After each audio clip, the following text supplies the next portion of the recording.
For decades, the United States has projected global authority through naval assets capable of locking down any theater on Earth. But that projection of strength was tested during recent meetings inside the Great Hall of the People in Beijing. The American delegation arrived at the summit following a series of setbacks in the Middle East. Without a clear resolution or leverage in the conflict with Iran, U.S. leadership entered the talks from a defensive position. Standard diplomacy depends on a balance of perceived power. When one side arrives with its vulnerabilities already exposed, the meeting transitions from a discussion between equals into a different kind of negotiation.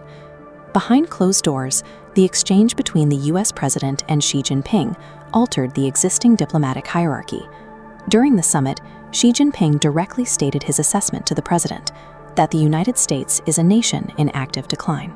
Rather than countering with a defense of American standing, the president expressed agreement with Xi's view, moving away from the traditional posturing expected of a global power. International influence relies heavily on the perception of stability. Formally acknowledging a loss of momentum to a primary rival begins the process of eroding an empire's global leverage. This admission of decline was followed by a change in policy, specifically regarding America's defensive posture in the Pacific. This satellite view shows the narrow body of water separating Taiwan from the Chinese mainland. While Beijing is only miles away, the United States mainland sits 9,000 miles across the Pacific. Historically, Washington offset this distance by using advanced weapon sales as a deterrent. At this summit, however, the U.S. halted the sale of $12 billion in equipment to the island. The U.S. president supported this decision by noting that the island's proximity to China makes effective protection difficult from such a great distance. Withdrawing support from a strategic ally without obtaining an equivalent commitment from Beijing signals that the American military umbrella is no longer a certainty in the region. The shift in leverage extended into the race for technological dominance, particularly in the development of artificial intelligence. At the center of this competition is the Nvidia H200 microchip. These wafers represent the semiconductor technology required to power the next generation of AI. The U.S. had previously maintained an embargo on these specific chips to prevent China from gaining a lead in the global AI market. This diagram shows the previous export restrictions being lifted. The U.S. abruptly ended its own embargo, authorizing the direct sale of H200 chips to Chinese markets. This red line tracks the market's response to the announcement. Due to the delayed and unclear nature of the deal, Nvidia's stock price fell 4% immediately following the news.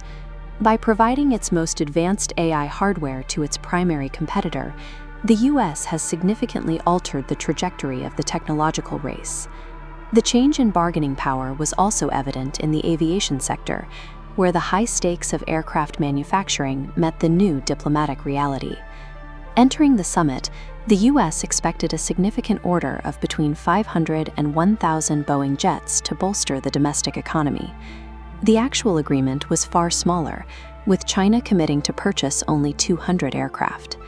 As news of the limited deal reached Wall Street, Boeing's stock price dropped, reflecting the market's concern over the weakened trade terms. Beyond trade numbers, the U.S. failed to secure concessions on rare earth minerals, or the release of political prisoners like Jimmy Lai, who remains in custody in Hong Kong. The outcome of the Boeing deal indicates that the leverage once held by U.S. negotiators has diminished, leaving Washington to work with the terms set by Beijing. The final tally of the summit shows concessions across the board, a reduced military presence in the Pacific, the end of technological gatekeeping, and diminished trade targets. Despite these significant retreats, the American delegation did not secure any strategic wins or cooperation on ongoing international conflicts. In China, these results have been framed as a major domestic victory, showcasing the government's ability to extract terms from a superpower.